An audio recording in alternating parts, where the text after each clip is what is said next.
അതിനകത്ത് എന്താ ഇഷ്ടമില്ലാത്ത എന്തെങ്കിലും കാര്യങ്ങൾ ഉണ്ടായിട്ടുണ്ടോ? രാത്രിയായിരുന്നു. അപ്പോ ശരിക്കും എന്റെ കാലിൽ പിടിച്ചു വലിച്ചു. അപ്പോഴേക്കും ഞാന് ഒച്ച വെച്ചു, പിടിച്ചുകൊണ്ടുപോകും, കിഡ്നാപ്പിങ്. ഞാൻ ആദ്യമായിട്ട് ഹിറ്റായിക്കുന്നല്ലോ. എത്രയോ ലക്ഷക്കണക്കിന് വണ്ടികളിൽ ഞാൻ ലിഫ്റ്റ് അടിച്ചിട്ടുണ്ടാവും. കാരണം ഒരു ഞാൻ സജസ്റ്റ് ചെയ്യില്ല, എസ്പെഷ്യലി പെൺകുട്ടി. 2 ഫുഡ് ഫേവറേറ്റ് ഉണ്ടാവും, ബാക്കിയുള്ളത് ഇഷ്ടമേ അല്ലാത്തായിരിക്കും. അത് കണ്ടിട്ട് തിരിച്ചറിഞ്ഞ സമയത്ത് കറിയൊക്കെ ആയിരുന്നു. ഫുള്ളായിട്ട് എനിക്ക് അങ്ങനെ പറയാൻ പറ്റില്ല, എന്നാലും ഒന്നും ഇടുന്നില്ല, ജസ്റ്റ് ഉപ്പിട്ടിട്ട് ഫ്രൈ ചെയ്യുന്നു. ഭയങ്കര അഡ്വഞ്ചർ ആയിരുന്നു. അത് വേറൊരു വൈബ്, ഇത് വേറൊരു വൈബ്. ബസ്സിൽ പോയിരുന്ന സമയത്ത് ആണുങ്ങൾ വന്നിട്ട് തൊടുന്നതും പിടിക്കുന്നതും ചിന്തിക്കുന്ന ഒരാൾക്ക് അങ്ങനെ യാത്ര ചെയ്യാൻ പറ്റൂല. തൊടാൻ വരുന്നതിന് മുന്നേ ഞാൻ ഓടി രക്ഷപ്പെട്ടിട്ടുള്ളൂ. അങ്ങനെയൊക്കെ ചോദിച്ചാൽ എത്ര ആൾക്കാര് അവരൊരു പിള്ളേരായി. ഫുഡാണ് എനിക്ക് ആദ്യം മിസ് ചെയ്യാറ്. അത് പിന്നെ ഇതുപോലെ മലയാളികളുടെ വീട്ടിൽ വരുന്ന സമയത്ത് എനിക്ക് തോന്നില്ല. അപ്പൊ ഞാനിപ്പോ കുറെ ഷിക്കാഗോയിൽ വെച്ചു, കുറെ ഞാന് മെക്കലൻ എന്ന് പറഞ്ഞിട്ടുള്ള സ്ഥലത്ത് വെച്ചു. ചില ഫ്രണ്ട്സിനോട് പറഞ്ഞപ്പോ അവര് പറഞ്ഞു അതിന് വലിയ അത്ഭുതമൊന്നുമില്ല. ഏതൊരു നിമിഷം ഞാൻ എന്തിനായിട്ടൊക്കെ ചെയ്യുന്നത്, എനിക്ക് ലക്ഷറി ട്രാവൽ മതിയായിരുന്നു, ഹിച്ചാക്കിങ് വേണ്ടെന്ന് തോന്നിയിട്ടുണ്ട്. മിസ് ചെയ്യാറുണ്ട്. ഇപ്പൊ എനിക്കൊരു ചീപ്പസ്റ്റ് ഓപ്ഷൻ നോക്കിയിട്ടാണ് പോകുന്നത്. അതുപോലെ തന്നെ ചീപ്പസ്റ്റ് സ്ട്രീറ്റ് ഫുഡ് എല്ലാ കൺട്രിയിലും ചീപ്പസ്റ്റ് ഓപ്ഷൻ. ഇത് പൊട്ടിക്കുന്ന കണ്ടിട്ട് ഒരു അപ്പം വന്നിട്ട് ചോദിച്ചു എന്താ ഇത് എങ്ങനെയെന്നൊക്കെ ചോദിച്ചപ്പോ 20 കിലോമീറ്ററെല്ലാം നടന്നു. അവരുടെ ഫുഡ് ഇല്ല, വെച്ചിട്ട് അതൊക്കെ തന്ന് ഞങ്ങൾ കഴിച്ചിട്ടാണ് പിന്നെ അടുത്ത സ്ഥലത്തേക്ക് പോയിട്ട് ഒരു സ്ഥലത്ത് പോയിട്ട് എന്റെ കഴിച്ച് കിടന്നത്. ഒരുപാട് അത് ഒരുപാട് ഉണ്ട്. ഞാൻ ആഗ്രഹിക്കാറുണ്ട് എന്റെ പാസ്പോർട്ട് വേറെ ഏതെങ്കിലും ആയിരുന്നില്ല. റിച്ച് ആണെങ്കിൽ പോലും അവർക്കൊരു പുച്ഛമാണ്. ഇന്ത്യയിൽ ഒറ്റയ്ക്ക് സോളോ ട്രാവൽ ചെയ്യാൻ പറ്റില്ല, റേപ്പ് ചെയ്യുന്നു. ആൺകുട്ടികൾ ഇത് ഹൈഡ് ചെയ്യും, ഇതാരും പറയില്ല. അവർക്കത് നാണക്കേട് പോലെയാണ്. എന്നെ സപ്പോർട്ട് ചെയ്യാൻ ഞാൻ മാത്രമേ ഉള്ളൂ, വേറെ ആരും ഇല്ല. പക്ഷെ തന്നപ്പോഴാണ് ഞാനേ ഒരു പെൺകുട്ടി എന്നുള്ളത് എപ്പോഴും ഈ ലോകത്തെ എത്ര എന്താ പറയാ ഈക്വലാന്ന് പറഞ്ഞാലും ആളുകൾക്ക് എപ്പോഴും പെൺകുട്ടികൾ എപ്പോഴും താഴ്ന്നു നിൽക്കുന്ന ഒരു ഇതുണ്ട്. ഹലോ മിഗോസ്, അപ്പൊ എല്ലാവർക്കും ഹിറ്റാച്ചി കോർണറിലേക്ക് സ്വാഗതം. നമുക്കിവിടെ ഒരാളെ കിട്ടിയിട്ടുണ്ട്. 41 രാജ്യങ്ങൾ കറങ്ങി 42ാമത്തെ രാജ്യമായിട്ട് മെക്സിക്കോയിൽ എത്തിയിട്ടുണ്ട്. അപ്പൊ അരുണിമ നമ്മുടെ കൂട്ടത്തില് കുറച്ച് കാര്യങ്ങൾ share ചെയ്യാനായിട്ടുണ്ട്. So Arunima, welcome to Hitachi Corner and Mexico. Thank you so much. Yes. അപ്പൊ എങ്ങനെയുണ്ട് മെക്സിക്കോ വന്നിട്ട്? അടിപൊളിയാണ്. മെക്സിക്കോ വന്നിട്ട് ഇപ്പൊ ഒരു 11 ദിവസമായി. ഒരു 11 ഡേയ്സ് ആയിട്ട് എനിക്ക് ഭയങ്കര അടിപൊളിയാണ്. ഇവിടുത്തെ എല്ലാം എനിക്ക് എന്താ അറിയില്ല, ഭയങ്കര ഹാപ്പിയാണ്. ഇതുവരെ ഉണ്ടായ എക്സ്പീരിയൻസ് എല്ലാം ഭയങ്കര ഗുഡ് എക്സ്പീരിയൻസ് ആയിരുന്നു. ഓക്കെ, ഞാൻ എന്തുകൊണ്ടാണ് മെക്സിക്കോ ചൂസ് ചെയ്തത് ഇത്തവണ? ഇല്ല, അങ്ങനെയില്ല. ഞാൻ എല്ലാ കൺട്രിയും ട്രാവൽ ചെയ്യുന്നു, സോ മെക്സിക്കോ വന്നു. പക്ഷെ കുറെ നാളത്തെ എന്റെ ആഗ്രഹമായിരുന്നു മെക്സിക്കോന്ന് ട്രാവൽ സ്റ്റാർട്ട് ചെയ്തിട്ട് ബൈ റോഡ് പനാമ വരെ പോകണം. പിന്നെ അതിനുശേഷം സൗത്ത് അമേരിക്കയിലും ഏതെങ്കിലും കൺട്രി സ്റ്റാർട്ട് ചെയ്തിട്ട് എല്ലാ കൺട്രീസിലും ഇങ്ങനെ ബൈ റോഡ് ക്രോസ് ചെയ്ത് ഫ്ലൈറ്റ് ഒന്നും എടുക്കാതെ പോണെന്ന്. ഞാൻ യൂഷ്വലി ബഡ്ജറ്റ് ട്രാവലിംഗ് ആണ് ചെയ്യുന്നത്. അപ്പൊ അതുകൊണ്ട് തന്നെ എന്താ പറയാ, ഒരു ഫ്ലൈറ്റ് എടുത്താൽ ഒരു മിനിമം 1 or 2, 3 കൺട്രി മിനിമം അങ്ങനെ പോകണമെന്ന് വിചാരിക്കാറുണ്ട്. ഇവിടെ ഇപ്പോ ഓൾമോസ്റ്റ് ഒരു 8 കൺട്രീസ് പനാമ വരെ ബൈ റോഡ് ക്രോസ് ചെയ്ത് പോകാനാണ് പ്ലാൻ. അത് കഴിഞ്ഞിട്ടും പിന്നെ ഒരു ഫ്ലൈറ്റ് പനാമയിൽ നിന്ന് എടുത്തിട്ട് കൊളംബിയ ആയിരിക്കും മേ ബി. അവിടുന്ന് പിന്നെ ബാക്കി കുറെ കൺട്രീസ് 9 കൺട്രീസ് ഉണ്ടാവും അറൌണ്ട്. അപ്പൊ നാട്ടിലേക്ക് പോകാൻ കുറച്ച് നാളെടുക്കുമായിരിക്കും, മേ ബി 2026 ഒരു വർഷം ഫുൾ ആള് ട്രിപ്പിലാണ്. അപ്പൊ മെക്സിക്കോയിൽ ഇത്രയും ട്രാവൽ ചെയ്തിട്ട് മെക്സിക്കോ എങ്ങനെയുണ്ട്? സേഫ് ആയിട്ട് തോന്നിയോ? എനിക്ക് എന്റെ യാത്രയിൽ ഓരോ ആളുകളുടെയും അനുഭവം ഡിഫറെന്റ് ആയിരിക്കും യാത്ര ചെയ്യുന്ന സമയത്ത്. എസ്പെഷ്യലി ഞാനിവിടെ കാണുന്ന വണ്ടികളൊക്കെ ലിഫ്റ്റ് അടിച്ചാണ് യാത്ര ചെയ്യുന്നത്. പക്ഷെ എന്നിട്ടും ഇതുവരെ ഒരു ബാഡ് എക്സ്പീരിയൻസോ ഒരു ബുദ്ധിമുട്ടോ ആളുകൾ മെക്സിക്കോ എന്ന് പറയുമ്പോൾ തന്നെ ആദ്യം മനസ്സിൽ വരുന്നത് ഇവിടെ എന്താ പറയാ പിടിച്ചുകൊണ്ടുപോകും, കിഡ്നാപ്പിങ് അല്ലെങ്കിൽ അങ്ങനെയുള്ള കാര്യങ്ങളാണ്, ഡ്രഗ്സ് ഇതൊക്കെ. പക്ഷെ ഇതുവരെ എനിക്ക് കേട്ടിട്ടുണ്ട് ഓരോ ആളുകളുടെ വീട്ടിൽ ഞാൻ താമസിക്കുന്ന ലോക്കൽ ആളുകളുടെ വീട്ടിൽ താമസിച്ച സമയത്തും അത് കേട്ടു എന്നല്ലാതെ ഞാൻ അനുഭവിക്കുകയോ അല്ലെ കാണുകയോ ചെയ്തില്ല. ആളുകൾ ഇങ്ങനെ പറഞ്ഞത് മാത്രമാണ് എനിക്ക് അറിയുള്ളൂ. ഇതുവരെയും എനിക്ക് സേഫ് ആയിട്ടാണ് ഫീൽ ചെയ്തത്. അപ്പൊ മെക്സിക്കോയിലോട്ട് കുറച്ച് ആൾക്കാർക്ക് ട്രാവൽ ചെയ്യാൻ പറ്റുമായിരിക്കും? ഉറപ്പായിട്ടും. പിന്നെ ഞാൻ എന്താ പറയാ ഹിച്ചാക്കിങ് ചെയ്ത എക്സ്പീരിയൻസ് ഉള്ളവർക്ക് ഓക്കെയാണ്. അല്ലാതെ ഒരാളോട് ഞാൻ ഹിച്ചാക്ക് ചെയ്യാൻ ഞാൻ സജസ്റ്റ് ചെയ്യില്ല, എസ്പെഷ്യലി പെൺകുട്ടികൾക്ക്. അല്ലാതെ പബ്ലിക് ട്രാൻസ്പോർട്ട് ബസ്സൊക്കെ എല്ലാ സിറ്റിയിലും എങ്ങോട്ടും പോകാനും ഈവൻ വില്ലേജസിലൊക്കെ കണക്ട് ചെയ്യാൻ പറ്റുന്ന ബസ്സസ് ഉണ്ട്. വോൾവോ വലിയ AC ബസ് എല്ലാം ഉണ്ട്. അപ്പൊ അത് കംഫർട്ട് ആയിരിക്കും ട്രാവൽ ചെയ്യാൻ. അങ്ങനെ വിചാരിക്കുന്ന അത്രയും റിസ്ക് ഉണ്ടെന്ന് എനിക്ക് തോന്നുന്നില്ല. പക്ഷെ സ്റ്റിൽ ഉണ്ടാവും, നമ്മളൊന്ന് കെയർ ചെയ്താൽ മതി. അപ്പൊ ഈ ഹിച്ച് ഹൈക്കിംഗ് എന്ന് പറയുമ്പോ താൻ എങ്ങനെയാണോ മെക്സിക്കൻ ഓരോ വീട്ടിൽ പോയിട്ട് അവരെ അപ്രോച്ച് ചെയ്യുന്നത്? ലൈക്ക് എല്ലാവർക്കും അറിയാൻ ആഗ്രഹം ഉണ്ടാവുന്ന എനിക്ക് തോന്നുന്നു. ലോക്കൽസിനെ എങ്ങനെ അപ്രോച്ച് ചെയ്യും? ഇല്ല, ഞാൻ ചില സമയത്ത് ഞാൻ ഒരു വണ്ടി ലിഫ്റ്റ് അടിച്ച സമയത്ത് അവരായിട്ട് നമ്മൾ ഓൾറെഡി കമ്മ്യൂണിക്കേറ്റ് ചെയ്യും ഗൂഗിൾ ട്രാൻസ്ലേറ്റില്. അപ്പൊ അവർ ചോദിക്കും എന്താണ് ഏതാന്ന് ചോദിക്കുമ്പോ ഞാൻ എന്നെ പറ്റിയിട്ടുള്ള ഞാൻ ഇങ്ങനെ യാത്ര ചെയ്യുകയാണ്, ഇവിടെ അടുത്ത രാജ്യത്തേക്ക് പോവാണ്, ഒരു 4 വർഷത്തിൽ കൂടുതലായിട്ട് ഇങ്ങനെ യാത്രയിലാണ്, ഇങ്ങനെയെല്ലാം പറയും. അപ്പൊ അവര് എവിടെ താമസിക്കാന്ന് ചോദിച്ചാൽ ഞാൻ ടെന്റ് അടിച്ചാൽ താമസിക്കാന്നൊക്കെ പറയും. അല്ലെങ്കിൽ ലോക്കൽ ആളുകളുടെ വീട്ടിലും ഒരുപാട് രാജ്യത്ത് യാത്ര ചെയ്തിട്ടുണ്ട്. സിറ്റിയിൽ എനിക്ക് അറിയുന്ന മലയാളീസിന്റെ ഇന്ത്യൻസിന്റെ വീട്ടിലും കൗച്ച് സർഫിങ് അങ്ങനെയൊക്കെ യൂസ് ചെയ്തിട്ടാണ് ഞാൻ സ്റ്റേ ചെയ്യാറെന്ന് പറയും. അപ്പൊ കുറെ ആളുകൾ അവരുടെ ഒരു ഹോസ്പിറ്റാലിറ്റി കാണിക്കും, അവർ വീട്ടിലേക്ക് ഇൻവൈറ്റ് ചെയ്യും. അപ്പൊ ഞാൻ അങ്ങനെ അവരുടെ വീട്ടിൽ പോയി താമസിക്കും. അല്ലാത്ത സമയത്ത് കഴിഞ്ഞ ദിവസമൊക്കെ ഞാൻ ഒരു സ്ഥലത്ത് ലിഫ്റ്റ് അടിച്ച ആള് ഞാൻ ടെന്റ് അടിക്കാനുള്ള സ്പേസ് ചോദിച്ചപ്പോ ഒരു പാർക്കിൽ എന്നെ കൊണ്ടാക്കി. അപ്പൊ പാർക്കിൽ കുറെ ആൾക്കാർ അവിടെ നിൽക്കുന്നുണ്ടായിരുന്നു. അപ്പൊ അവരോട് പോയിട്ട് ഞാൻ ടെന്റ് അടിക്കാൻ എവിടെയാ ബെറ്റർ എന്നുള്ളൊരു സ്പേസ് ചോദിച്ച സമയത്ത് ലൈക്ക് എല്ലാ സ്ഥലവും സേഫ് ആയിക്കൊള്ളുന്നില്ലല്ലോ, ലോക്കൽ ആളുകൾക്ക് അറിയായിരിക്കുമല്ലോ എവിടെയാണ് സേഫ് അല്ല എന്നുള്ളത്. അപ്പൊ അങ്ങനെ ചോദിച്ച സമയത്ത് അവരെന്റെ അടുത്ത് പറഞ്ഞു ഒരു പുള്ളിക്കാരിയായിരുന്നു, അപ്പൊ അവരുടെ വീട്ടിൽ താമസിക്കാന്ന് പറഞ്ഞിട്ട് അങ്ങനെ എന്നെ വീട്ടിലേക്ക് ഇൻവൈറ്റ് ചെയ്തിട്ട് പിന്നെ ഞാൻ അവരുടെ വീട്ടിലേക്കൊക്കെ പോവാണ് ചെയ്തത്. അപ്പൊ അങ്ങനെ ഓരോ ദിവസവും ലോക്കൽ ആളുകൾ വീട്ടിൽ താമസിക്കുന്നത് ഡിപ്പെൻസ് ആണ്. കൂടുതലും ഞാൻ എന്റെ ട്രാവൽ ഇത് പറയുമ്പോൾ ടെന്റ് അടിക്കാന്നുള്ളത് പറയില്ല, അതിനു മുന്നേ തന്നെ അവര് വീട്ടിലേക്ക് ഇൻവൈറ്റ് ചെയ്യുകയാണ്. മെക്സിക്കോയിലാണെങ്കിലും വേറെയുള്ള രാജ്യങ്ങളിലാണെങ്കിലും അങ്ങനെയാണ് കൂടുതൽ ഉണ്ടായിട്ടുള്ളത്. എന്നിട്ട് വീട്ടിൽ പോയിട്ട് എങ്ങനെയുണ്ട് അവരുടെ ട്രീറ്റ്മെന്റ്? തന്നെയാണോ കാണുന്നത്? ഉറപ്പായും. എനിക്ക് ഈവൻ മെക്സിക്കോയിൽ ഒരു മാത്രം ഉണ്ട്. ഞാൻ അവരെ മമ്മ പപ്പ എന്നാണ് വിളിക്കുന്ന പോലും. ഈവൻ ഇന്നും കൂടെ എനിക്ക് ഒരു മെസ്സേജ് അയച്ചായിരുന്നു. ലൈക്ക് അവര് ഗൂഗിൾ ട്രാൻസ്ലേറ്റിൽ ഇംഗ്ലീഷ് ആക്കി അയക്കും, അല്ലെങ്കിൽ സ്പാനിഷിൽ അയച്ചു കഴിഞ്ഞാൽ ഞാനത് ഗൂഗിൾ ട്രാൻസ്ലേറ്റിലിട്ട് സ്പാനിഷിൽ തന്നെ റിപ്ലൈ കൊടുക്കും. അങ്ങനെയാണ് അവരെല്ലാം എന്റെ അടുത്ത് പോണ്ടാന്ന് പറഞ്ഞിട്ട് തിരിച്ചറിയുന്ന സമയത്ത് കരയൊക്കെ ആയിരുന്നു. ഞാൻ ഇനി ഒരിക്കലും എന്തായാലും മെക്സിക്കോ വരുന്ന സമയത്ത് വീണ്ടും ഇടയ്ക്ക് വിസിറ്റ് ചെയ്യാൻ പോകണം ആഗ്രഹമാണ്. അത്രയും ക്ലോസ് ആയി. സോ ഈ 13 ദിവസം 13 11 11. ഓക്കെ, 11 ദിവസം മെക്സിക്കോയിൽ നിന്നിട്ട് ഏറ്റവും കൂടുതൽ അറ്റാച്ച്മെന്റ് തോന്നിയ എന്താണ്? ഫുഡാണോ, ഇവിടുത്തെ സ്റ്റേ ആണോ, ഇവിടുത്തെ ട്രാവൽ എന്താണ്? അങ്ങനെ എനിക്ക് പറയാൻ പറ്റില്ല. ഇവിടെ കാണുന്ന എല്ലാം ഓരോന്നിനും ഓരോ സ്പെഷ്യാലിറ്റി ഉള്ള പോലെയാണ് എനിക്ക് തോന്നാറ്. ഫുഡ് ഓഫ് കോഴ്സ് ഫുഡ് എന്താ പറയാ, വേറെ എല്ലാ കൺട്രീസിലൊക്കെ ട്രാവൽ ചെയ്യുമ്പോൾ എനിക്ക് ആ ഒരു രാജ്യത്ത് ചിലപ്പോ കുറച്ച് നല്ല ഫുഡ്, അതായത് 1-2 ഫുഡ് ഫേവറേറ്റ് ഉണ്ടാവും, ബാക്കിയുള്ളത് ഇഷ്ടമേ അല്ലാത്തായിരിക്കും. പക്ഷെ ഇവിടെ ഇഷ്ടമില്ലാത്തത് പറയണ മേ ബി 1-2 ഇഷ്ടമല്ല എന്നല്ല, അതെനിക്ക് അധികം കഴിക്കാൻ ആഗ്രഹമില്ല അങ്ങനെ വേണം പറയാൻ. അല്ലെങ്കിൽ ഇഷ്ടപ്പെടാത്തൊരു ഫുഡ് പോലും തോന്നിയില്ല. എല്ലാ ഫുഡും ടാക്കോസ് എന്റെ ഫേവറേറ്റ് ആണ്. ചീപ്പാണ്, അതായത് ചീപ്പസ്റ്റ് ഓപ്ഷനും ഉണ്ട്. ഹോട്ടലിൽ പോയി കഴിക്കുമ്പോൾ എക്സ്പെൻസീവ് ആയിരിക്കും. പക്ഷെ അല്ലാതെ നമ്മള് എന്താ പറയാ ചെറിയ സ്ട്രീറ്റ് ഫുഡ് ആയിട്ട് കഴിക്കുന്ന സമയത്ത് 20 പെസോ 30 പെസോ ഒക്കെയാണ് വരുന്നുള്ളൂ. അങ്ങനെ അപ്പൊ ഭയങ്കര ചീപ്പാണ്, ടേസ്റ്റിയാണ്. ഞാനധികം ബീഫ് ടാക്കോസ് ആണ് കൂടുതൽ ഞാൻ പ്രിഫർ ചെയ്യുന്നത്. എനിക്ക് അത് കൂടുതൽ ഇഷ്ടപ്പെട്ടു. എല്ലാ ഫുഡും അടിപൊളി. ഞാൻ ഇതുവരെ കഴിച്ച സീ ഫുഡ് ആണെങ്കിലും ഫിഷ് എല്ലാം ഫ്രൈ ചെയ്ത് അവര് വേറെ ഒന്നും ഇടുന്നില്ല, ജസ്റ്റ് ഉപ്പിട്ടിട്ട് ഫ്രൈ ചെയ്യുന്നത്. പിന്നെ സാൽസ കൂട്ടിയാണ് കഴിക്കുന്നത്. അപ്പൊ ഓരോ സാൽസയ്ക്കും ഓരോ ഫ്ലേവറും. സാൽസ തന്നെ ഭയങ്കര ടേസ്റ്റിയാണ്, എനിക്ക് ഭയങ്കര ഇഷ്ടപ്പെട്ടു. Food the best. അപ്പൊ അടുത്ത ക്വസ്റ്റ്യൻ എന്താന്ന് വെച്ചാ, മെക്സിക്കോയിൽ വന്നിട്ട് എന്താ ഇഷ്ടമില്ലാത്ത എന്തെങ്കിലും കാര്യങ്ങൾ ഉണ്ടായിട്ടുണ്ടോ? ഇല്ല, ചൂട് ഓഫ് കോഴ്സ് എല്ലാ സ്ഥലത്തും ക്ലൈമറ്റ് അങ്ങനെ ചൂടും തണുപ്പൊക്കെ ഉണ്ടാവും. അപ്പൊ അതുകൊണ്ട് എനിക്ക് ചൂട് അധികം താല്പര്യമില്ല. ഇപ്പൊ അങ്ങോട്ട് മൊത്തം ചൂടാണ്, അത് വേറെ ഓപ്ഷൻ ഇല്ല. പക്ഷെ ബാക്കി അങ്ങനെ ഇഷ്ടപ്പെടാത്തൊന്നുമില്ല മെക്സിക്കോയില്, എനിക്ക് തോന്നിയില്ല ഇതുവരെ. നമുക്ക് ചൂട് കൂടുതലാണ്, അത് കാരണം ഇതുവരെ എനിക്ക് അങ്ങനെ ഒന്നും തോന്നിയില്ല. ഇഷ്ടപ്പെടാത്തൊന്നുമില്ല, കാണുന്നെല്ലാം എനിക്ക് ഇഷ്ടപ്പെട്ടു. ഓക്കെ, ഇവിടെ വന്നിട്ട് എന്താ ഫേവറേറ്റ് ഫുഡ്? ടാക്കോസ് പറഞ്ഞു, വേറെ എന്തെങ്കിലും? Fish of course. അങ്ങനെ സീ ഫുഡ് ലവർ ആണല്ലേ? സീ ഫുഡ് ഭയങ്കര ഇഷ്ടമാണ്. പിന്നെ അങ്ങനെ ഫേവറേറ്റ് എന്താ, അങ്ങനെ ഫേവറേറ്റ് ആയിട്ടില്ല, എല്ലാം ഇഷ്ടപ്പെട്ടു. ഒന്നിനൊന്ന്.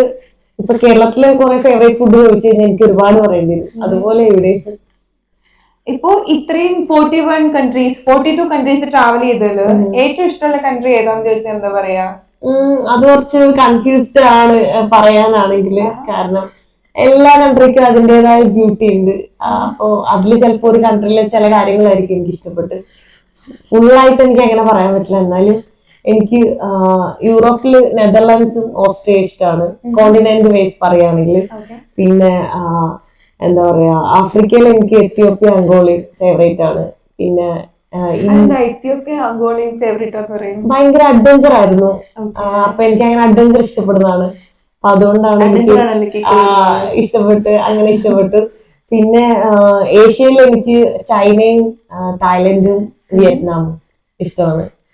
പിന്നെ എനിക്ക് ഇവിടെ ലാറ്റിനിൽ എനിക്ക് അറിയില്ല, നോർത്ത് അമേരിക്കൻ ലാറ്റിനിൽ നമുക്ക് എന്താന്ന് ലൈക്ക് എക്സ്പീരിയൻസ് ചെയ്തിട്ടേ പറയാൻ പറ്റുള്ളൂ. സോ മെക്സിക്കോയിൽ എത്ര നാളുണ്ടാവും? അങ്ങനെ പ്ലാനൊന്നും ചെയ്തിട്ടില്ല. അറൌണ്ട് ഒരു 1 month ആണ് ഞാൻ വിചാരിക്കുന്നത്. അപ്പൊ അതിലുള്ളിൽ എല്ലാം കാണുവാണെങ്കിൽ 1 month നിൽക്കും. ഇനി അല്ല അതിൽ കൂടുതൽ ഇഷ്ടപ്പെട്ട് നിൽക്കണം തോന്നുവാണെങ്കിൽ നിൽക്കും, അല്ലെങ്കിൽ ആ ഒരു 1 month കഴിഞ്ഞിട്ട് നെക്സ്റ്റ് ബെലീസിലേക്ക് പോകും. ഓക്കെ. സോ ഇപ്പൊ ഒരു 11 ദിവസമായിരുന്നു, എന്തെങ്കിലും മോശപ്പെട്ട അനുഭവം മെക്സിക്കോ? ഇല്ല, ഇതുവരെ അങ്ങനെ ഒരു മോശപ്പെട്ട അനുഭവമില്ല, എല്ലാം നല്ല അനുഭവമാണ്. നമ്മൾ ഇത്രയും നാളെ മെക്സിക്കോനെ പറ്റി കേട്ടിട്ടുണ്ടായിരുന്നത് തെറ്റായിട്ടുള്ള, നമ്മുടെ ഇന്ത്യയെ കുറിച്ച് പറയുന്ന പോലെ തന്നെ കുറച്ചധികം ക്രൈം റേറ്റും പ്രശ്നങ്ങളും ഒക്കെ ഉള്ള രാജ്യമായിട്ടാണ് നമ്മൾ കേട്ടിട്ടുള്ളത്. ട്രാവൽ ഫ്രണ്ട്ലി അല്ല എന്നാണ് കേട്ടിട്ടുള്ളത്. അപ്പൊ നമ്മുടെ അങ്ങനെ ഉണ്ട്, പക്ഷെ എനിക്ക് അനുഭവപ്പെട്ടിട്ടില്ല. എനിക്ക് എന്റെ എക്സ്പീരിയൻസേ പറയാൻ പറ്റുള്ളൂ. എനിക്ക് ഈ 11 days ആയിട്ടും നല്ലത് മാത്രമാണ് ഉണ്ടായത്.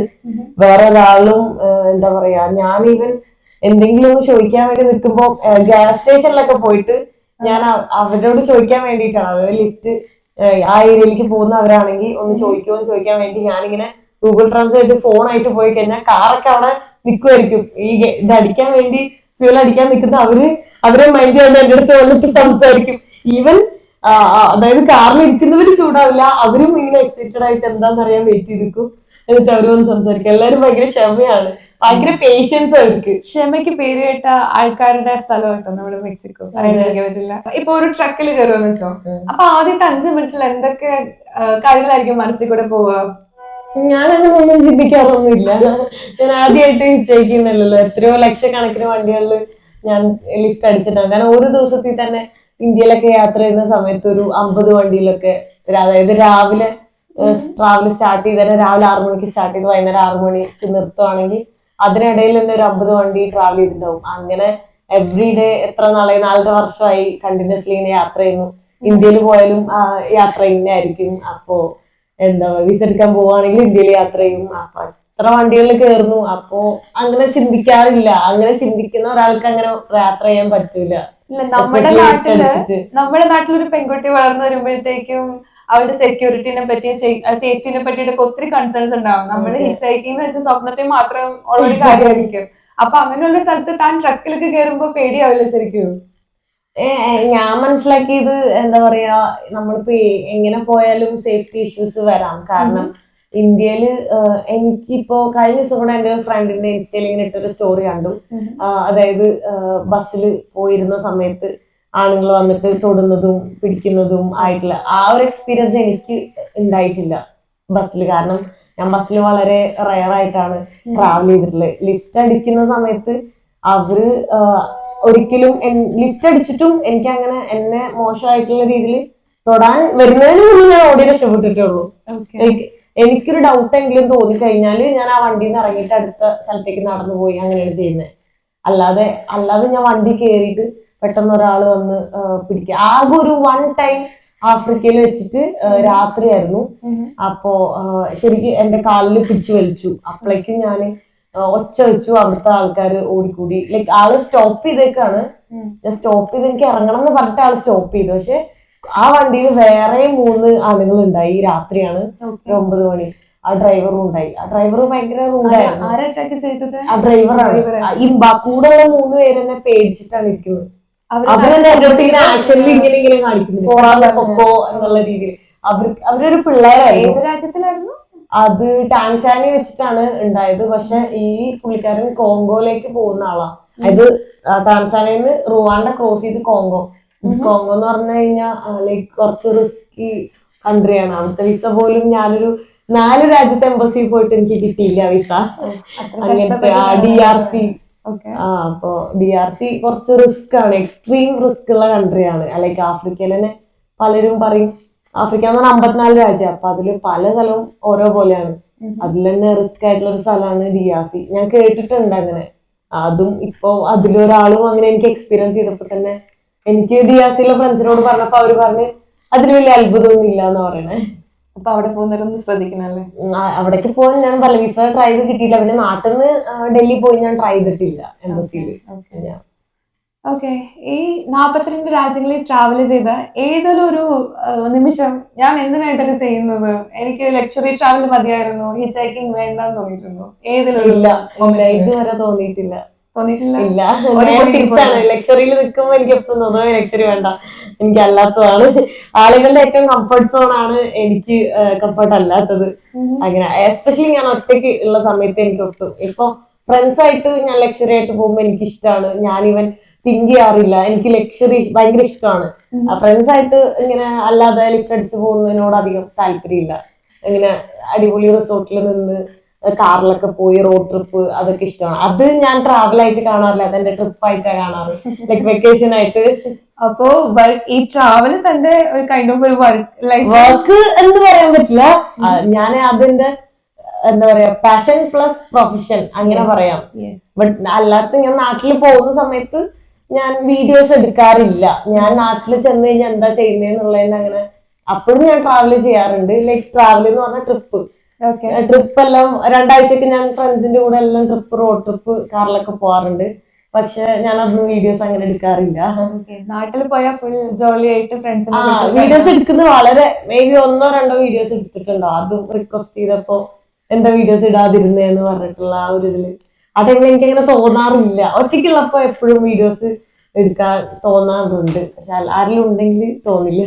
അപ്പൊ പുറത്ത് രാജ്യങ്ങളിലുള്ള ട്രാവലിന്റെ സ്ട്രെസ് ഒക്കെ തീർക്കുന്ന നാട്ടിൽ പോയിട്ടുള്ള ചെറിയ സ്ട്രെസ് ഒന്നും ഇല്ല, എന്നാലും അത് വേറൊരു വൈബ്, ഇത് വേറൊരു വൈബ്. അങ്ങനെ രണ്ടിന്റെ എന്താ പറയാ ഡിഫറെന്റ് ഇതാണ്, കിക്ക് ഡിഫറെന്റ്. അതെ അതെ.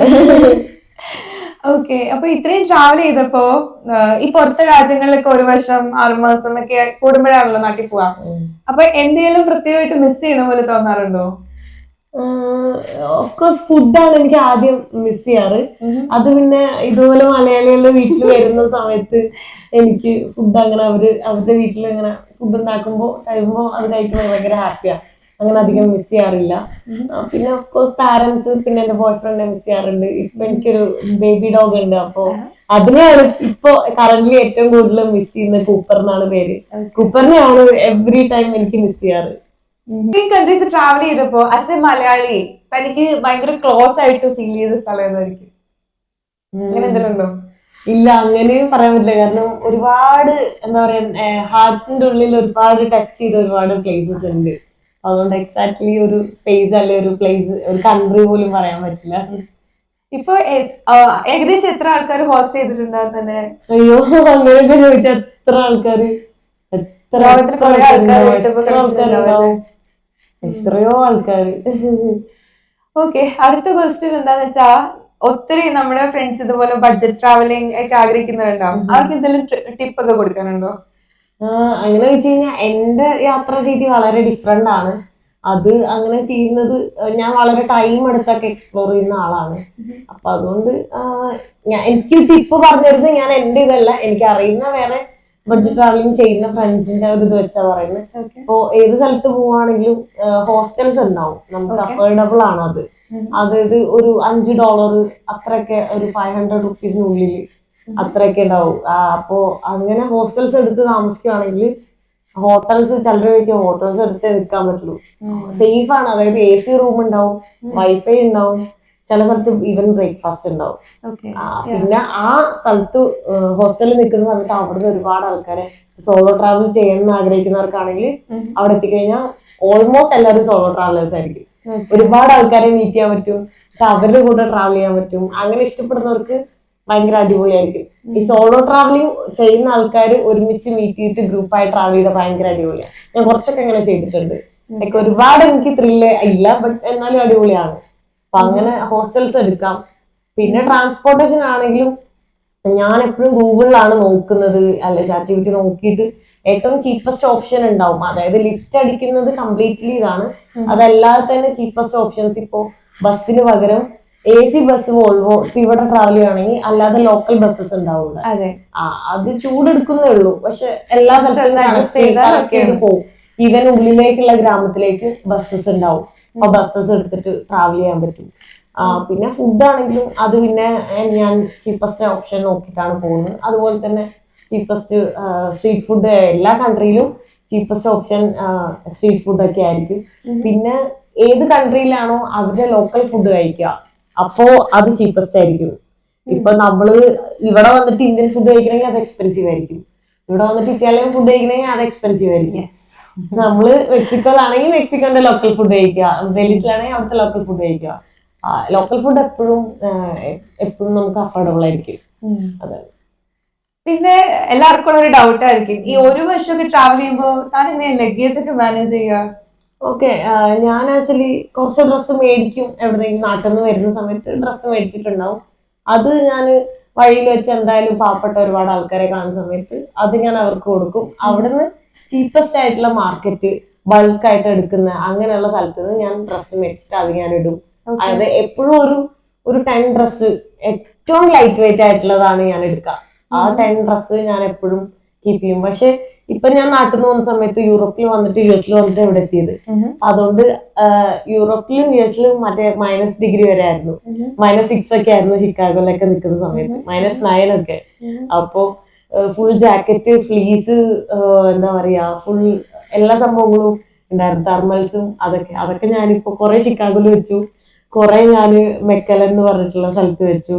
എന്താ പറയാ, അത് അവര് നാട്ടിലേക്ക് കൊണ്ടുപോകാൻ ഞാൻ പറഞ്ഞിട്ടുണ്ട്. അവരിനി ഏത് കാലത്ത് നാട്ടിൽ പോകുന്നറിയില്ല. മലയാളീസിന്റെ വീട്ടിൽ വെച്ചിട്ടുള്ളത്. ചിലപ്പോ അവര് കൊണ്ടുപോകും, അല്ലാതെ അവിടെ എന്നിൽ നിന്ന് വിട്ടിട്ട് പോകും. എന്റെ എല്ലാ രാജ്യത്തും ഓരോ ഡ്രസ്സ് കുറെ ഉണ്ട്. അപ്പൊ നല്ലതല്ല, ഇനി അടുത്ത പ്രാവശ്യം പോകുമ്പോ എല്ലാവർക്കും അങ്ങനെയല്ല. എനിക്കത് കളയാൻ മനസ്സ് വരില്ല. അപ്പൊ അമേരിക്കയിൽ ഞാൻ അങ്ങനെ എന്താ പറയാ പാവപ്പെട്ട ആൾക്കാരെയൊന്നും കണ്ടില്ല. ഇപ്പൊ ഞാൻ ആഫ്രിക്കയിലോ അതുപോലെ രാജ്യങ്ങളിലായിരുന്നെങ്കിൽ ഞാൻ ആ ഡ്രസ്സ് അവിടെ വെക്കില്ല, ഓൾറെഡി ആർക്കെങ്കിലും കൊടുത്തേനെ. എന്നിട്ട് ഞാൻ ഇവിടെ വാൾമാർട്ടിൽ ചീപ്പായിട്ട് ഡ്രസ്സ് കിട്ടും. അപ്പൊ ഞാൻ അവിടെ നിന്നാണ് പിന്നെ കുറെ, അതായത് സമ്മറിലേക്കാണ് ഇവിടെ വന്നത്. അവിടുന്ന് ഇങ്ങോട്ട് വന്നപ്പോ അവിടുന്ന് പിന്നെ ഞാൻ ചീപ്പസ്റ്റ് ആയിട്ടുള്ള അങ്ങനത്തെ ഒക്കെ മേടിച്ചു. ഓക്കെ, എനിക്ക് ഒരു കാര്യം കൂടി അറിഞ്ഞു കൊള്ളുന്നുണ്ട്. ഇൻ കേസ് അരുണമ്മയ്ക്ക് ഓരോ സ്ഥലത്ത് പോകണം, അങ്ങോട്ട് പോകാനുള്ള ലിഫ്റ്റ് കിട്ടുന്നില്ലെങ്കിൽ താൻ എന്താ ചെയ്യാ? കുറെ നടക്കും. നെറ്റ്വർക്കും ഇല്ല ആ ഏരിയയിൽ, നെറ്റ്വർക്ക് ഇല്ല. നെറ്റ്വർക്ക് ഇല്ലെങ്കിലും ഒന്നുമില്ലെങ്കിൽ എന്താ കുറെ നേരം നടക്കണം.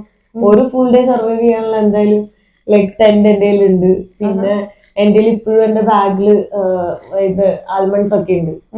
ഡ്രൈ ഫ്രൂട്ട്സിന്റെ സ്റ്റോക്ക് ഉണ്ടാവും അല്ലെ? ഓൾമോസ്റ്റ് എല്ലാം തീർന്നു. ഇപ്പൊ ആൽമണ്ട്സ് മാത്രമേ ഉള്ളൂ. അല്ലെങ്കിൽ ഡേറ്റ്സും പിസയും പിസ എന്ന് പറയുന്നത് പിസ്തയും അതൊക്കെ ഉണ്ടായി. പക്ഷെ ഇപ്പൊ എല്ലാം തീർന്നു. അപ്പോ എനിക്ക് തോന്നിയിട്ടുള്ളത് വെള്ളം കുടിച്ച് കഴിഞ്ഞിട്ട് ഒരു കുറച്ച് ആൽമണ്ട്സ് കൂടെ കഴിച്ചു കഴിഞ്ഞാൽ ഒരു ഡേക്ക് സിമ്പിൾ ആയിട്ട് സർവൈവ് ചെയ്യാൻ പറ്റും. നമ്മളൊന്നും കഴിച്ചില്ല. സിറ്റുവേഷൻ വന്നിട്ടുണ്ടോ? ഈ അടുത്തൊന്നും അങ്ങനെ സിറ്റുവേഷൻ വന്നിട്ടില്ല. ഞാൻ നേപ്പാളിലൊക്കെ ട്രാവൽ ചെയ്യുന്ന സമയത്ത് ഗൂഗിൾ മാപ്പ് ഇട്ട് ഏതോ വഴിയിലൊക്കെ പോയിട്ട് വേറെ ഉള്ളിലേക്കൊക്കെ പോയിട്ട് അങ്ങനെ ഫുഡ് കിട്ടാണ്ട് ഞാൻ കുറെ കഷ്ടപ്പെട്ടിട്ടുണ്ടായിരുന്നു. ഒരു ഡേ ഫുൾ ഡേ വണ്ടി കിട്ടിയിട്ടില്ല. 20 കിലോമീറ്റർ എല്ലാം നടന്നു. അത് കഴിഞ്ഞിട്ട് എന്റെ കൂടെ ഒരു ഫ്രണ്ടും ഉണ്ടായിരുന്നു. ആള് എന്റെ ട്രാവൽ ചെയ്യാൻ ഇൻസ്പയർഡ് ആയതുകൊണ്ട് എന്നെ മീറ്റ് ചെയ്യാൻ വന്നത്, എന്റെ കൂടെ ട്രാവൽ ചെയ്യുന്നതുകൊണ്ട്. അങ്ങനെ എന്റെ കൂടെ ഒരു 3 days ഒക്കെ ട്രാവൽ ചെയ്യാനുണ്ടായി. അപ്പൊ ആള് ഞാനിങ്ങനെ കുറെ 20 കിലോമീറ്റർ ഒക്കെ നടന്ന് ഇടയ്ക്ക് വെച്ചൊരു ഓറഞ്ചിന്റെ മരമൊക്കെ കണ്ട് അതിന്റെ മുകളിലൊക്കെ കയറി ഓറഞ്ചൊക്കെ പൊട്ടിച്ച് കഴിച്ച് അങ്ങനെ. അപ്പൊ ഈ ഓറഞ്ച് പൊട്ടിക്കുന്ന കണ്ടിട്ട് ഒരു അപ്പം വന്നിട്ട് ചോദിച്ചു എന്താ ഇത് എങ്ങനെയെന്നൊക്കെ ചോദിച്ചപ്പോ ഞങ്ങൾ പറഞ്ഞു ഫുഡ് ഇല്ല വെച്ചിട്ടാന്നൊക്കെ പറഞ്ഞപ്പോ ആ പുള്ളിക്കാരൻ പറഞ്ഞു ആളുടെ റിലേറ്റീവിന്റെ വീട് ഇവിടെ ഉണ്ട്, ആ ഫുഡ് തരാന്നുകൊണ്ട് വിളിച്ചു കൊണ്ടുപോയി ഞങ്ങൾ അവിടെ ഇരുത്തി. ഞങ്ങളെ മുന്നിൽ തന്നെ അരി കഴുകിയിട്ട് മറ്റേ മസ്റ്റാർഡിന്റെ ലീഫും കഴുകി അവരതൊക്കെ കഴിക്കുന്ന. അത് ചോറും മസ്റ്റാർഡിന്റെ ലീഫ് ഇലക്കറി പിന്നെ പൊട്ടാറ്റോവും കഴുകി കട്ട് ചെയ്ത് അങ്ങനെ അതും പൊട്ടാറ്റോയും ഡാലും കൂടെ ഒരു കറി. ഇത് മൂന്നും എല്ലാം ഞങ്ങൾക്ക് കുക്ക് ചെയ്തൊരു 1 hour 1.5 hour എടുത്ത് കുക്ക് ചെയ്ത് ഫ്രഷ് ആയിട്ട് തന്ന് ഞങ്ങൾ കഴിച്ചിട്ടാണ് പിന്നെ അടുത്ത സ്ഥലത്തേക്ക് പോയിട്ട് ഒരു സ്ഥലത്ത് പോയിട്ട് എന്റെ കടിച്ച് കിടന്നത്. എനിക്ക് നേപ്പാൾ ഓൾമോസ്റ്റ് അഡ്വഞ്ചർ ഒക്കെ ആയിരുന്നു. ഭയങ്കര അടിപൊളിയായിരുന്നു. അതെല്ലേ. പിന്നെ ഇന്ത്യൻ ആയതുകൊണ്ട് എന്തെങ്കിലും ഡിസ്ക്രിമിനേഷൻ ഒരുപാട് ഒരുപാട് ഉണ്ട്. എന്താ അവര് പറയാ? അങ്ങനെയല്ല, ഈവൻ എമിഗ്രേഷനിലാണെങ്കിൽ പോലും ഞാൻ ആഗ്രഹിക്കാറുണ്ട് എന്റെ പാസ്പോർട്ട് വേറെ ഏതെങ്കിലും ആയിരുന്നെങ്കിൽ. ആദ്യം ഒരു പാസ്പോർട്ട് വെക്കും. നമ്മൾ ഈവൻ ഫുൾ ബ്രാൻഡഡ് ഡ്രസ്സ് ഞാൻ ഇടാറില്ല, എന്നാലും അങ്ങനെ ആണെങ്കിൽ പോലും ഫസ്റ്റ് നമ്മൾ ഇന്ത്യന്റെ പാസ്പോർട്ട് കാണുന്ന സമയത്ത് നമ്മളിപ്പോ സൂപ്പർ റിച്ച് ആണെങ്കിൽ പോലും അവർക്കൊരു പുച്ഛമാണ്. പക്ഷെ നമ്മളിപ്പോ വേറൊരു പാസ്പോർട്ട് വെച്ചിട്ട് നമ്മൾ ട്രാവൽ ചെയ്യുന്നു, നമ്മൾ ഏത് ഡ്രസ്സ് ഇടാണെങ്കിലും അവർ കെയർ ചെയ്യുന്നില്ല. അങ്ങനെ എന്തോ ഒരു എല്ലാവർക്കും ഉണ്ട്. ഫസ്റ്റ് എമിഗ്രേഷനിൽ തുടങ്ങിയതാണ്. പിന്നീട് പല സ്ഥലങ്ങളിലും പോകുമ്പോൾ എസ്പെഷ്യലി ഈ ഹോസ്റ്റൽസിൽ, വളരെ ചുരുക്കം ഹോസ്റ്റൽസിൽ ഞാൻ ചിലപ്പോൾ എന്റെ ഫ്രണ്ട്സ് വഴി എങ്ങനെയൊക്കെ ഞാൻ അവിടെ പോയി താമസിക്കാറുണ്ട്. എപ്പോഴെങ്കിലും അങ്ങനെ താമസിച്ചിട്ടുള്ളൂ. എന്നാൽ ആ താമസിച്ച സമയത്ത് ഇങ്ങനെ സംസാരിക്കുമ്പോൾ ഞാൻ മാത്രമായിട്ട് കയറി ഇന്ത്യയിൽ ഉണ്ടാവുക. അപ്പൊ എനിക്കിനെ നാണം കെട്ട് പോകുന്ന ഒരു അവസ്ഥയാണ്. ഇന്ത്യയിൽ ഒറ്റയ്ക്ക് സോളോ ട്രാവൽ ചെയ്യാൻ പറ്റില്ല, റേപ്പ് ചെയ്യുന്നു പറയൂ. ഞാൻ പറയും ഞാൻ എല്ലാ സ്ഥലത്തും ഒറ്റയ്ക്ക് ട്രാവൽ ചെയ്തതാ, എന്നെ ആരും റേപ്പ് ചെയ്തിട്ടില്ല പറഞ്ഞു. അപ്പൊ അവര് പറയും നീ ഇന്ത്യയിലായതുകൊണ്ട് ഇന്ത്യനെ പറ്റി നല്ലതാക്കി പറയുക അങ്ങനെ പറയും. പിന്നെ ഫുഡ് നിലത്തിരുന്നല്ലേ കഴിക്കുന്നത് നിങ്ങൾ, ഇതൊക്കെ പറഞ്ഞ് കുറെ എന്നെ ഇങ്ങനെ നമ്മളിങ്ങനെ നാണം കെടുത്തുന്ന രീതിയിൽ സംസാരിക്കും. ഇങ്ങനെയൊക്കെ പറയുമ്പോ ഞാൻ എന്ത് പറഞ്ഞാലും എന്നെ സപ്പോർട്ട് ചെയ്യാൻ ഞാൻ മാത്രമേ ഉള്ളൂ, വേറെ ആരും ഇല്ല. പക്ഷെ ബാക്കിയുള്ളവരൊക്കെയും വേറെ വേറെ കൺട്രീസിലുള്ളവരാ. അതുകൊണ്ട് എല്ലാരും എന്നെ ഇട്ട് മറ്റേ വട്ടത്തിലിട്ട് ഇതാക്കും. അപ്പൊ ഞാന് എന്താ പറയാ, ഞാനതിന് ഓക്കെ. ഞാൻ പോവാത്തവരും അത് പറയും, അതായത് സോഷ്യൽ മീഡിയ കണ്ടിട്ട്. ഞാൻ പോയി എക്സ്പീരിയൻസ് ചെയ്തിട്ട് പറഞ്ഞു നോക്ക്, അങ്ങനെ ഞാൻ പറയും. പിന്നെ ഇവിടെ വന്നിട്ട് എനിക്ക് പൈസ ഒക്കെ എടുത്ത് തന്നു ഒരാള്. ഞാൻ ചോദിച്ചിട്ടില്ല. ഈവൻ ഞാൻ ഗൂഗിൾ ട്രാൻസ്ലേറ്റില് ആ ഫ്യൂൽ സ്റ്റേഷനിൽ പുള്ളിക്കാനായിട്ട് സംസാരിക്കാം, അതിന്റെ ഇടയിൽ നിന്നിട്ട് 20 പൈസ തന്നു. എനിക്ക് മനസ്സിലായില്ല. ഞാൻ ആദ്യം ഇങ്ങനെ ചോദിച്ചു, അപ്പൊ ഇങ്ങനെ അതെ ക്യാഷ് ഇങ്ങനെ തന്നപ്പോഴാണ് ഞാനേ ഇതെന്താ ഇങ്ങനെ കാണിച്ചു. പിച്ചക്കാരിയല്ല അപ്പൊ ഞാൻ എന്താ ക്യാഷ് ഞാൻ ക്യാഷ് എടുത്ത് ഇങ്ങനെ കാണിച്ചു. എന്റെ വേസ്റ്റ് പൗച്ചിലാണ് ഞാൻ ക്യാഷ് എടുക്കുന്നത്. അപ്പൊ അതിൽ 500ന്റെ 1000 പൈസ ഒക്കെ ഉണ്ട്. അപ്പൊ അതെടുത്ത് ഇങ്ങനെ കാണിച്ചു. അപ്പൊ ഇങ്ങനെ എന്റെ ഈ കാശുണ്ട്, അത്യാവശ്യം കഴിക്കാനുള്ള കാശുണ്ട്, അതാ അതായത് ഞാൻ ചോദിച്ചിട്ട് പോലില്ല. ഞാൻ ഇവൻ ആളെ കണ്ടില്ല, പെട്ടെന്ന് വന്നിട്ട് ആളുകൾ തന്നു. ഞാൻ തന്നെ വണ്ടറായിപ്പോയി. ഞാൻ വീഡിയോ എടുക്കാൻ വിട്ടുപോയായിരുന്നു എന്റെ വീഡിയോയില്. എനിക്ക് ഭയങ്കര ഫണ്ണായിട്ട് തോന്നിയത്. ബട്ട് എന്താ അറിയില്ല, മേ ബി ആളുകൾക്ക് എന്താ പറയാ, ഇന്ത്യൻസിന് പാവപ്പെട്ടതാന്നുള്ള ഒരു തോട്ട്. ഞാനൊരു വീട്ടിൽ താമസിച്ച സമയത്തും പുള്ളിക്കാരി ഇങ്ങനെ പറഞ്ഞു എനിക്ക് കാറുണ്ട്, എനിക്ക് വീടുണ്ട്, അങ്ങനെയുള്ള രീതിയിൽ സംസാരിച്ചപ്പോ ഞാൻ ഓക്കെ എന്ന് പറഞ്ഞു. ഞാൻ ഒന്നും പറയാൻ പോയില്ല. എനിക്ക് വീടും ഇല്ല കാറില്ല എന്നുള്ള രീതിയിലാണ്. ഇന്ത്യൻസിന് കാറൊന്നും ഇല്ല അങ്ങനെ വിചാരിച്ചിട്ട് ട്രാവൽ ചെയ്യുന്നത് പാഷനാണ്, അല്ലെ ബഡ്ജറ്റ് ട്രാവലിംഗ് ചെയ്യുന്നത് അങ്ങനെ എന്താ പറയാ, ഒരുപാട് ക്യാഷ് വെച്ച് ട്രാവൽ ചെയ്യാത്തത് ക്യാഷ് ഉള്ളതുകൊണ്ടോ ഇല്ലാത്തതുകൊണ്ട് അങ്ങനെ അവർക്ക് അതൊന്നും അറിയേണ്ട ആവശ്യമില്ല. അവർക്ക് വിചാരം എല്ലാവരും പാവപ്പെട്ടവരാ, ഹോംലെസ് പീപ്പിൾ അങ്ങനെ വിചാരിക്കുന്നത്. ഇന്ത്യക്കാരെല്ലാം അങ്ങനത്തെ കാറ്റഗറിയിലല്ലേ അങ്ങനെ വിചാരിക്കുന്നത്. അപ്പൊ ഇത്രയും ട്രാവൽ ചെയ്തപ്പോ ഒരു പെൺകുട്ടി ആയതുകൊണ്ട് എന്തെങ്കിലും വിഷമതകൾ ഫേസ് ചെയ്യേണ്ടി വന്നിട്ടുണ്ടോ? ഇല്ല, എനിക്ക് പറ്റില്ല എന്ന് തോന്നിയിട്ടുള്ള എന്തെങ്കിലും സിറ്റുവേഷൻ? ഇല്ല, എനിക്ക് അങ്ങനെ എനിക്ക് ഒരിക്കലും തോന്നിയിട്ടില്ല. പലരും പറയും ആൺകുട്ടികൾക്ക് എല്ലാം പറ്റുള്ളൂ. എന്താ പറയാ, ഞാൻ ആകെ മനസ്സിലാക്കിയത് ബയോളജിക്കൽ ഡിഫറൻസ് മാത്രമാണ് ആൺകുട്ടിയും പെൺകുട്ടിയും തമ്മിലൊരു മാറ്റമുള്ളൂ. അവർക്ക് എന്താ പറയാ, ഫിസിക്കലി അവർ കുറച്ചും കൂടെ ഫിറ്റ് ആണ്, നമ്മൾ അത്ര അല്ല. അതായത് അത് ബയോളജിക്കലി അങ്ങനെയാണ്. അപ്പൊ നമുക്ക് പ്രസവിക്കാനുള്ള കഴിവുണ്ട്, അവർക്ക് അതില്ല. അങ്ങനെയുള്ള ബയോളജിക്കൽ ഡിഫറൻസ് മാത്രമേ എനിക്ക് തോന്നിയിട്ടുള്ളൂ. ബാക്കിയുള്ള എല്ലാ കാര്യങ്ങളും എനിക്ക് സെയിം ആയിട്ടാണ് തോന്നിയിട്ടുള്ളത്. പിന്നെ ഒരു പെൺകുട്ടി എന്നുള്ളത് എപ്പോഴും ഈ ലോകത്തെ എത്ര എന്താ പറയാ ഈക്വലാന്ന് പറഞ്ഞാലും ആളുകൾക്ക് എപ്പോഴും പെൺകുട്ടികൾ എപ്പോഴും താഴ്ന്നു നിൽക്കുന്ന ഒരു ഇതുണ്ട് എന്ന് പല സ്ഥലത്തും എനിക്ക് തോന്നിയിട്ടുണ്ട്. അപ്പൊ അതുകൊണ്ട് എനിക്കത് ബെനിഫിറ്റ് ആയി. അതായത് അപ്പൊ ആളുകൾ കൂടുതൽ വെറീഡ് ആണ് എന്നെ പറ്റി. ഒരു പെൺകുട്ടി ഒറ്റയ്ക്ക് പോവാന്ന് പറയുമ്പോൾ പല ആൾക്കാർ അതുകൊണ്ടാ ലിഫ്റ്റ് തന്നേ എന്ന് പറഞ്ഞിട്ടുണ്ട്. ഒരു പെൺകുട്ടി ഒറ്റയ്ക്ക് എന്താ അങ്ങനെ നിൽക്കുന്നത് കണ്ടേ, അതുകൊണ്ടാ ഒരു ആൺകുട്ടി ആയിരുന്നെങ്കിൽ ലിഫ്റ്റ് കൊടുക്കൂലായിരുന്നു എന്ന് പറഞ്ഞ സിറ്റുവേഷൻസ് ഉണ്ടായിട്ടുണ്ട്. അപ്പോ എന്താ പറയാ, എനിക്ക് തോന്നുന്നു കുറച്ചും കൂടെ ഒരു പെൺകുട്ടി ആയതുകൊണ്ട് റിസ്ക് കുറച്ച് കൂടുതലുണ്ട്. അതായത് നമ്മളെ ശാരീരികമായിട്ട് ഉപദ്രവിക്കാൻ വരാനുള്ള ചാൻസും അല്ലെങ്കിൽ അനുഭവം. പക്ഷെ എന്നാലും ആൺകുട്ടികൾക്ക് ഒരുപാട് ഉണ്ടായിട്ടുണ്ട്. എന്റെ കൂടെ തന്നെ സുഹൃത്തുക്കൾ എന്റെ കൂടെ യാത്ര ചെയ്യുമ്പോൾ തന്നെ എനിക്ക് നേരിടാണ്ട് ആൺകുട്ടികൾക്ക് നേരിട്ടുണ്ട്. സോ അത് ഒരുപാട് അങ്ങനെ പറയാൻ പറ്റില്ല. അപ്പൊ അതും ഈക്വൽ ആണ് ആക്ച്വലി. ബട്ട് ആൺകുട്ടികൾ ഇത് ഹൈഡ് ചെയ്യും, ഇതാരും പറയില്ല. അവർക്കത് നാണക്കേട് പോലെയാണ്. അവർക്കുണ്ടായ മോശം അനുഭവം ഇവൻ ആൺകുട്ടികളെ ആണുങ്ങൾ തന്നെ റേപ്പ് ചെയ്യുന്ന സിറ്റുവേഷൻസ് ഉണ്ട്. പക്ഷെ ആരും അത് തുറന്നു പറയില്ല. ആൺകുട്ടികൾക്ക് അത് ശരിക്കും ഞാൻ നോക്കിയിട്ട് ആൺകുട്ടികൾക്ക് പേടിയാണ് അതൊക്കെ സോഷ്യൽ മീഡിയയിൽ അല്ലെ പുറലോകത്തോട് പറയാൻ. കാരണം പേഴ്സണലി കുറെ ആൺകുട്ടികൾ അവരുടെ ബാഡ് എക്സ്പീരിയൻസ് എനിക്ക് ഷെയർ ചെയ്തിട്ടുണ്ട് എൻ്റെ അടുത്ത്. പക്ഷെ അവരെപ്പോഴും പറയും വീഡിയോ ആക്കരുത്, ഇത് ആരോടും പറയരുത്, അങ്ങനെ പുറത്തേക്ക് പറയാൻ അവർക്കൊരു പേടിയുണ്ട്. ഈവൻ പെൺകുട്ടികളാണെങ്കിലും പണ്ടൊന്നും ആരും അങ്ങനെ പറയില്ലായിരുന്നു. പക്ഷെ ഇപ്പൊ എന്തെങ്കിലും ഉണ്ടെങ്കിൽ അപ്പൊ തന്നെ പെട്ടെന്ന് റിയാക്ട് ചെയ്യാൻ തുടങ്ങി എല്ലാവരും. ഓക്കെ. അപ്പൊ നമ്മുടെ ഈ ട്രാവൽ ചെയ്യുന്ന സോളോ ട്രാവൽ ചെയ്യാൻ ആഗ്രഹമുള്ള ഇല്ല ട്രാവൽ ചെയ്യുന്ന പെൺകുട്ടികൾക്ക് വേണ്ടി എന്തെങ്കിലും ഉപദേശമോ എന്തെങ്കിലും ടിപ്സ് പറയാനുണ്ടോ? അവര് മിക്കവാറും തന്നെ പോലുള്ള ആൾക്കാരായിരിക്കും റോൾ മോഡൽ ആയിട്ട് കാണുന്നത്. ഇതുപോലെ ട്രാവൽ ചെയ്യാൻ അവരുടെ സ്വപ്നങ്ങളിലുള്ള ഒരു യാത്രയാണ് താൻ ചെയ്യുന്നത്. അപ്പോ അവർക്ക് എന്തെങ്കിലും തന്റെ ഭാഗത്തുനിന്ന് പറയാം? അങ്ങനെ വെച്ച് കഴിഞ്ഞാൽ ഇന്ന് ചെയ്യാ അല്ല, അതായത് നാളെ ചെയ്യാന്ന് ഓർത്ത് കഴിഞ്ഞാൽ അത് നടക്കില്ല. സോ നിങ്ങക്ക് ട്രാവൽ ചെയ്യണമെന്ന് ആഗ്രഹം ഉണ്ടെങ്കിൽ അത് ഇന്ന് തന്നെ ചെയ്യാം. അതിന് വേണ്ടിയിട്ട് നമ്മള് എന്താ പറയാ വെയിറ്റ് ചെയ്യുക. അതായത് ഇപ്പൊ പൈസ ഇന്ന് ട്രാവൽ ചെയ്യാൻ തോന്നി, ഇന്ന് ട്രാവൽ ചെയ്യാൻ പൈസ ഇല്ലെങ്കിൽ ഇന്ന് തൊട്ട് അത് സേവ് ചെയ്യാൻ തുടങ്ങാം. അപ്പൊ 1 മന്ത് എല്ലാ ദിവസവും 10 രൂപ വെച്ച് സേവ് ചെയ്താൽ തന്നെ കുറച്ച് പൈസ ആയി. ആ പൈസ വെച്ച് എവിടെ യാത്ര ചെയ്യാൻ പറ്റും നോക്കാം. അങ്ങനെ പൈസ സേവ് ചെയ്ത് വെച്ചിട്ട് നമുക്ക് യാത്ര ചെയ്യണമെന്ന് ആഗ്രഹം ഉണ്ടെങ്കിൽ അങ്ങനെ ട്രാവൽ ചെയ്യാൻ പറ്റും. അത് ആൺകുട്ടിയായാലും പെൺകുട്ടിയായാലും ട്രാവൽ ചെയ്യണം എന്ന് ആഗ്രഹമുള്ളവർക്ക് നമ്മൾ തന്നെ സ്വയം വഴികൾ കണ്ടെത്തും. ഇപ്പൊ കുറെ ആൾക്കാർ പറയാറുണ്ട് ഞാൻ യൂട്യൂബ് ഉള്ളത് കൊണ്ടാണ്. ആരും എന്നോട് ചോദിക്കുന്നില്ല യൂട്യൂബിന് മുന്നേ ഞാൻ എങ്ങനെ യാത്ര ചെയ്തെന്നും എവിടുന്ന് പൈസ കിട്ടിയെന്നും.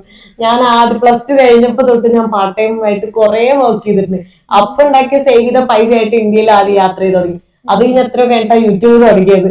അതല്ലാതെ സോഷ്യൽ മീഡിയയിൽ ഒരു ഫോട്ടോ പോലും ഇല്ലാത്ത പല സ്ഥലത്തും ഞാൻ ട്രാവൽ ചെയ്തിട്ടുണ്ട്. കീപാഡ് ഫോണായിട്ട് ഞാൻ പല സ്ഥലത്തും ട്രാവൽ ചെയ്തിട്ടുണ്ട്. ആ സമയത്ത് പോലും എക്സ്പീരിയൻസ് അല്ലെങ്കിൽ അതെങ്ങനെ തെളിയിക്കാൻ എനിക്ക് എന്റെ മെമ്മറി അല്ല എന്റെ എക്സ്പീരിയൻസ് മാത്രമേ ഉള്ളൂ. ഒരു ഇൻസ്റ്റയിലോ ഒരു ഫേസ്ബുക്കിലോ എവിടെയും ഇട്ടിട്ട് പോലുമില്ല. അപ്പൊ നോക്ക്, അതായത് അന്നുള്ള പാഷനാണ്. ഇപ്പൊ എല്ലാരും പറയും സോഷ്യൽ മീഡിയയിൽ കാണിക്കാൻ വേണ്ടിട്ടാ. ബട്ട് കുറെ ആൾക്കാർ അങ്ങനെയുണ്ട്. അപ്പൊ അതുകൊണ്ട് ആൾക്കാർ അങ്ങനെ തെറ്റുവരിക്കും. അപ്പൊ ഇതോടെ എന്റെ ക്വസ്റ്റ്യൻസ് ഒക്കെ ഞാൻ നിർത്തുക കേട്ടോ. ആളുടെ അരുണിമയുടെ യാത്രകൾ ഇനിയും തുടരട്ടെ. അരുണിമയ്ക്ക് ഇഷ്ടമുള്ളത്തോളം കാലം അരുണിമയ്ക്ക് ട്രാവൽ ചെയ്യാൻ ദൈവം സഹായിക്കട്ടെ. നല്ല യാത്രകൾ ഉണ്ടാവട്ടെ. ഇനി ഒത്തിരി യാത്രകൾ ഉണ്ടാവട്ടെ എന്ന് പ്രാർത്ഥിക്കുന്നു, ആശംസിക്കുന്നു. Thank you so much. Thanks for watching. അപ്പോ അഡിയോസ് അമിഗോസ്.